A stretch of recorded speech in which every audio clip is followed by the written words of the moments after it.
دومره په شارټ نوټس باندې دا دومره قیمتي وخت اوس راغی. یقینا چې دا ډېر د ستاینې وړ دی. دا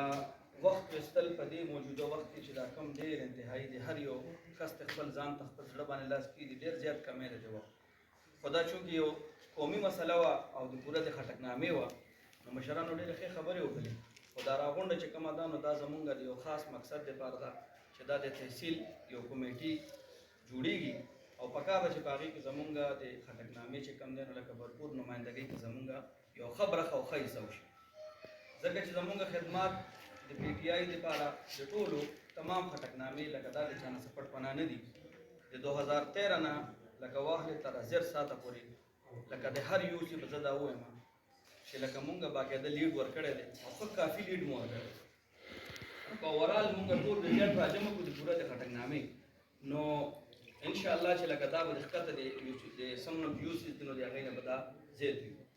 او زمونږ مشران هم انشاءالله مونږ سره که زمونږ ایم این اے صاحب دی که زمونږ ایم پی اے صاحب دی، هغه مونږ سره په دې کې زمونږ مرسته کوي او زمونږ د حق په تایید کوي چې لکه دا مشري یا څنګه چې لکه مشرانو خبرې وکړلې، مختلف هغه راغلي لکه سوچ او نظریې راغلي، نو هغې په بنیاد باندې به مونږ ته که چېرې کوشش به د صدارت کوو او که بیا صدارت نه وي نو نورې ډېرې اوږدې دي، خو لکه ځان به دې سره تړلی ځکه چې دا د عمران خان چې کوم ویژن دی او دا به مونږ انشاءالله جاري او ساري ساتو. ځکه چې بل چې څومره لکه زه به د خپل د لږ ټایم د سیاست په دا ووایم چې 2008-9 نه لکه مونږ په سیاست کې قدم ایښودی دی، نو دومره یو مخلص لیډر لکه مونږ نه دی لیدلی د عوامو سره چې څومره د عمران خان دی. څومره لیډران راغلي دي، څومره پارټیانې راغلي دي، نو هغوی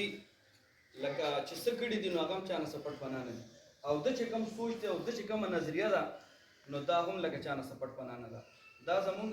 قوم اوچتېدل غواړي، زمونږ قوم چې کوم دی نو په خپلو پښو درېدل غواړي، زمونږ قوم ازادېدل غواړي. په نامه خو زمونږ ملک آزاد دی خو هسې برای نام آزاد دی. دا څه چې تاسو وینئ حالات روزانه حالات سات تر ساته زمونږ مشر ته سختېږي، نو په دې حالاتو کې مونږ ته بالکل څنګه چې تاج محمد بھائی وویل چې یونټي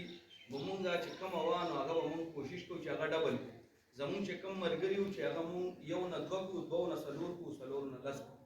ځکه چې دا یو سخت مرحله راغلې ده، یو مشکل وخت راغلی دی او په دې کې به زمونږ چې کوم دی نو دا مرسته دا ولاړه د قوم دپاره د ملک دپاره د بچو دپاره دا په مونږ فرض ده، دا به مونږ انشاءالله کوو. څنګه چې یو قوم خیرخواهي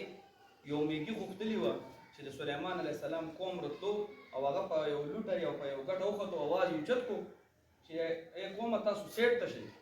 او دا نه ده دغه چې کېدای شي تاسو د پښو لاندې هلاک شئ. د سلیمان علیه السلام قوم را روان دی او ډېر لوی قوم لښکر را روان دی. نو هغه اواز